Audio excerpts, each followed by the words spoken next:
Hello, good morning, students. Welcome back to our sessions after Diwali vacation. Uh, Before Diwali vacation, we had last lecture on data manipulation language, that is on DML statements. So altogether, what is DML statement? What is insert statement? उसका revision आज हम लोग फिर से करेंगे और इसी के साथ साथ the next DML statement, that is update statement, we are going to see in today's session. Now, what is data manipulation language? So, data manipulation language, it is utilized or it is used to manage data within the table. That is, MySQL DML statements are used to manage data inside the schema object. Schema object मतलब tables. और you can say जो हम लोग database बनाते हैं, database के अंदर हम लोग डेटा टेबल के फॉर्म्स में स्टोर करते हैं और इन टेबल्स को हम लोग प्रॉपर ऑर्गेनाइज्ड मैनर में डेटा इंसर्ट करते हैं।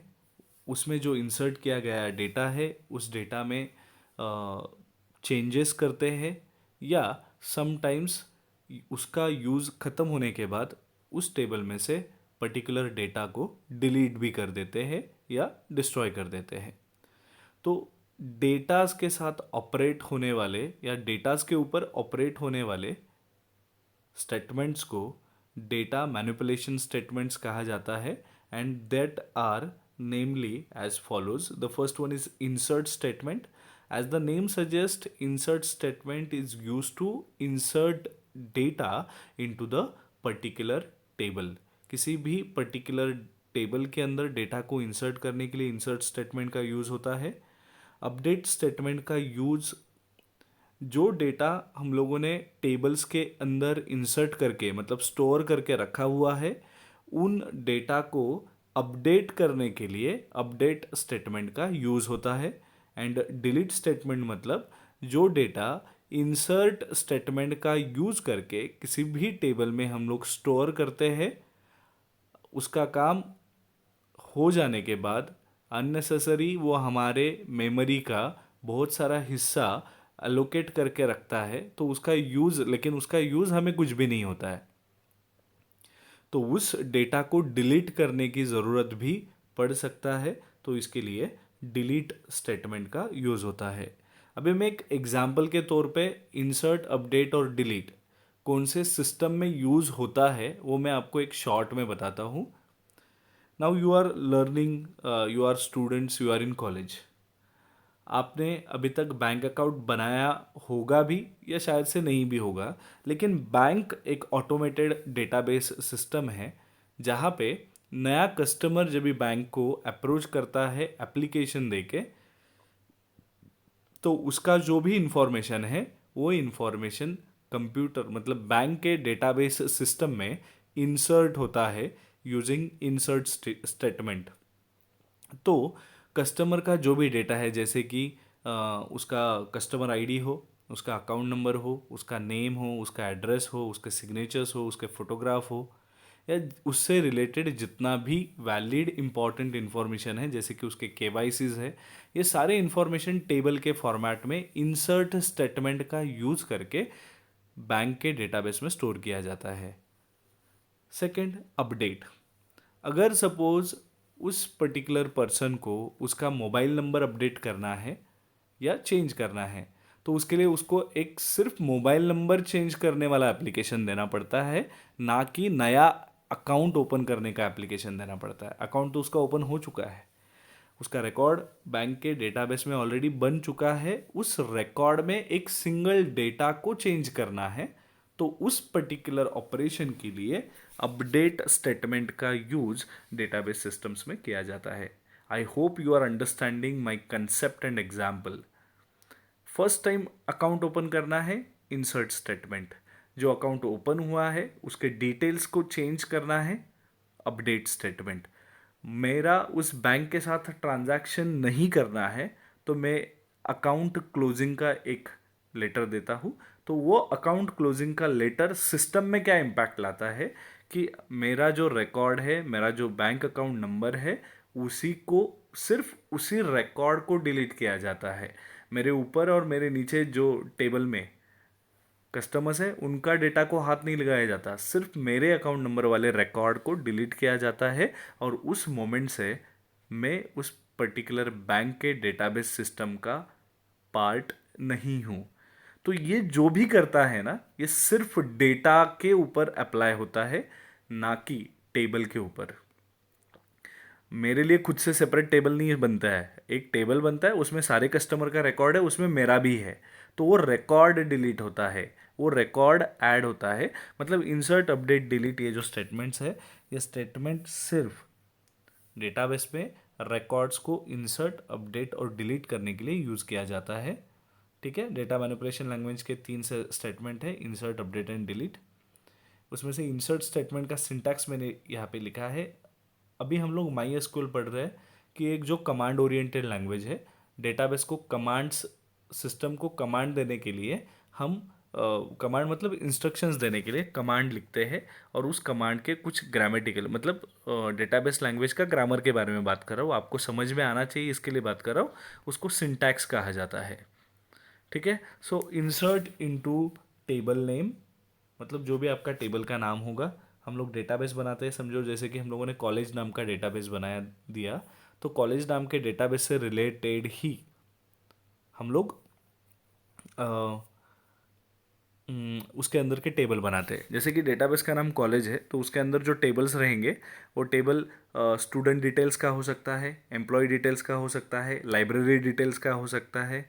समझ में आ रहा है? तो मतलब जितने भी कॉलेज से रिलेटेड ऑब्जेक्ट्स है, उन्हीं का डेटा टेबल के फॉर्मेट में हम लोग डेटाबेस के अंदर स्टोर करते हैं।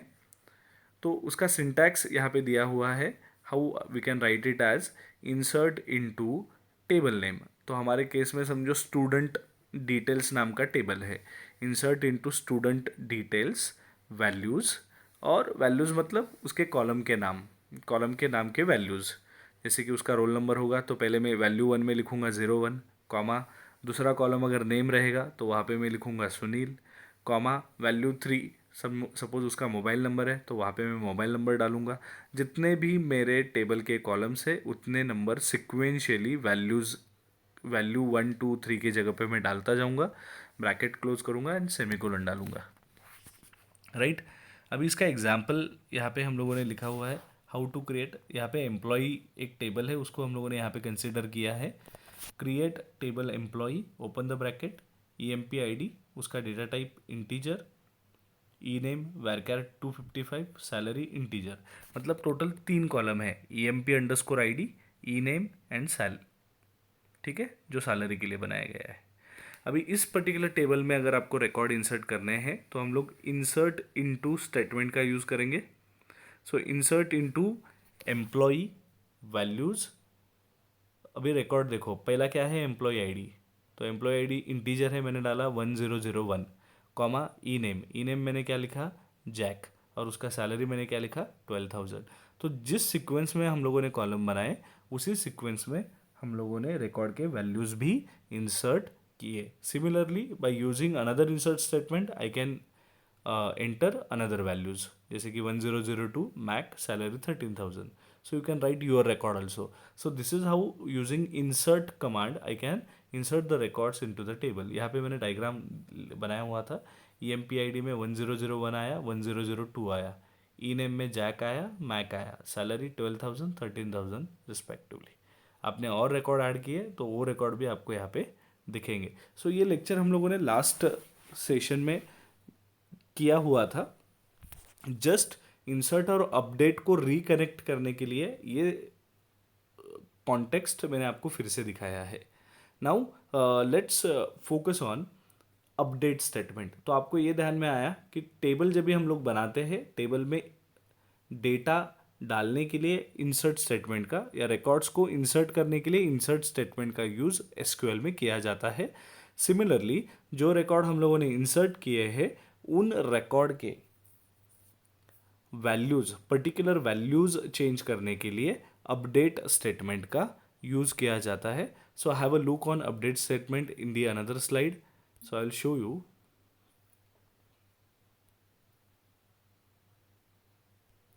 SQL update statement,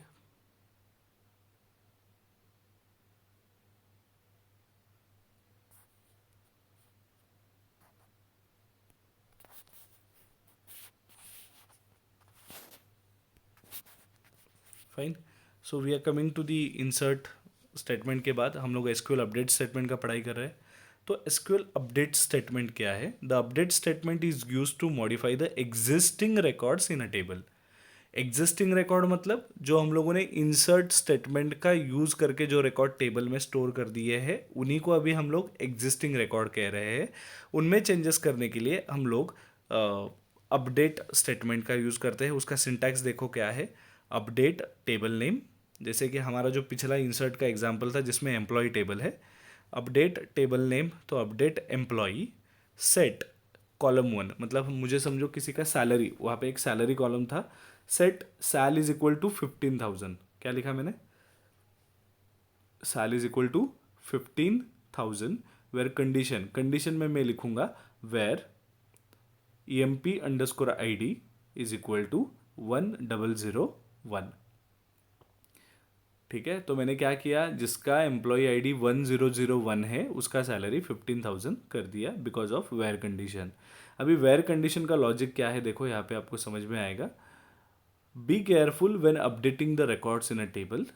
Notice is that the where clause in the update statement, the where clause specifies which record that should be updated. मतलब पूरे टेबल में 10 रिकॉर्ड है, लेकिन उस टेबल में से मुझे सिर्फ जिसका एम्प्लॉय ID 1001 है उसी का सैलरी 15,000 करना है, बाकी के 9 लोगों का नहीं करना है. तो उस पर्टिकुलर 1001 को इंडिकेट करने के लिए वेयर क्लॉज का यूज किया जाता है. If you omit the where clause all records in the table will be updated. अगर आपने वेयर क्लॉज में employ ID is equal to 1001 नहीं लिखा तो जो सैलरी आपने नया सैलरी लिखा है 15,000, वो 15,000 1001 के लिए भी हो जाएगा और 1002 के लिए भी हो जाएगा. मतलब जिसका सैलरी 12,000 है और जिसका सैलरी 13,000 है, दोनों का भी सैलरी 15,000 हो जाएगा. लेकिन मुझे किसका करना है? सिर्फ 1001 का. अगर मुझे ऐसा करना है तो वेयर क्लॉज लिख के उस वेयर क्लॉज में EMP underscore ID is equal to 1001 लिखना बहुत इंपॉर्टेंट है. तो ही उसका सैलरी, सिर्फ उसका सैलरी चेंज होगा. अभी यहाँ पे मैंने एग्जांपल लिया हुआ है जो अलग है थोड़ा. यहाँ पे कस्टमर्स टेबल है. The following SQL statement updates the first customer, मतलब कस्टमर ID 1 जिसका है, with a new contact person and a new city. तो यहाँ पे देखो मैंने क्या लिखा है. अपडेट कस्टमर्स, कस्टमर्स टेबल का नाम है. Set contact name, contact name column का नाम है. मतलब कॉन्टैक्ट नेम जो कॉलम है वहाँ पे क्या वैल्यू स्टेट करना है? Alfred Schmidt. ठीक है, और सिटी भी चेंज करना है. City is equal to Frankfurt, right. लेकिन किसका करना है? जिसका customer ID is equal to 1. तो कस्टमर ID का कॉन्टैक्ट नेम और सिटी चेंज करना है, वो आपको क्वेश्चन में दिया गया है, राइट. तो दिया जाता है. कॉन्टैक्ट नेम अल्फ्रेड लिखा, हम लोग थोड़ा इसको सिंपल करते हैं. Contact name is equal to Sunil, city is equal to Dombivli. लेकिन ये किसको देना है? जिसका कस्टमर ID 1 है. समझा? तो कंडीशन समझो. अपडेट में देखो 10 रिकॉर्ड आपके टेबल में है, 10 में से एक ही रिकॉर्ड अपडेट करना है जिसका कस्टमर ID 1 है, 1 है, राइट. अगर आपने where customer ID is equal to 1 नहीं लिखा तो ऊपर दिया गया कॉन्टैक्ट नेम और सिटी ऑल 10 रिकॉर्ड्स को अप्लाई हो जाएगा और सबका रिकॉर्ड में वैल्यू सेम जाएगा. तो इसके लिए वेयर क्लॉज लिखना बहुत इंपॉर्टेंट है. जैसे हम लोग इंसर्ट स्टेटमेंट का यूज़ करके मल्टीपल रिकॉर्ड्स को इंसर्ट कर सकते हैं, वैसे ही हम लोग अपडेट स्टेटमेंट का यूज़ करके मल्टीपल रिकॉर्ड्स को अपडेट कर सकते हैं. So it is the where clause that determines how many records will be updated. The following SQL statement will update the contact name to John for all the records where country is Mexico. अभी contact name Mexico जो city है उनके contact names update करने के लिए, तो बहुत सारे लोग मेक्सिको से रहेंगे, राइट. तो उनका कॉन्टैक्ट नेम चेंज करने के लिए हम लोगों ने लिखा update customers set contact name is equal to John where country is Mexico. समझा? तो it is like that. Update customers set contact name is equal to John where country is equal to Mexico. मैं एक student का example यहाँ पे दे सकता हूँ। ऐसा एक क्वेश्चन आपको कहूँगा, display the records of those students whose percentage is greater than 60। तो मैं क्या लिखूँगा, या so how I can write it, कि update the records of those students whose grade is A. So update students, set grade is equal to A, where percentage is equal to और greater than equal to 60। तो जिनका 60 से ज़्यादा या 60% percentage आया हुआ है उनका ग्रेड इज इक्वल टू ए हो जाएगा। तो it is like that, multiple records को हम लोग अपडेट कर सकते हैं राइटिंग सिंगल अपडेट स्टेटमेंट। तो अपडेट स्टेटमेंट भी बहुत इंपॉर्टेंट और इजी स्टेटमेंट है। So be careful when updating records. If you omit where clause, all records will be updated. For example, update customers set contact name is equal to John. सिर्फ मैंने इतना ही लिखा और इसमें अगर where नहीं लिखा तो सारे कस्टमर टेबल में जहाँ पे भी कॉन्टैक्ट नेम कॉलम है और जो कॉन्टैक्ट नेम कॉलम है उसमें कॉन्टैक्ट नेम सिर्फ जॉन आएगा, बाकी कॉन्टैक्ट नेम्स नहीं दिखेंगे। So this is how update statement is used to update the records existing in the current table और द गिवन टेबल। तो उसके लिए अपडेट स्टेटमेंट का यूज़ करते हैं। नेक्स्ट वीडियो सेशन में हम लोग डिलीट स्टेटमेंट के बारे में पढ़ेंगे and we will complete with DML statements. Okay, so till then आपके जो लेक्चर्स अभी होंगे ये डेली बेसिस पे होंगे, या आपको टाइम टेबल में पता चल ही गया है, लेकिन it is request for revision. our all the videos are available, still available on the channel. Start from the first lecture so that you can get very clear knowledge as a revision through these video lectures. Okay, so stay home, stay safe. Thank you.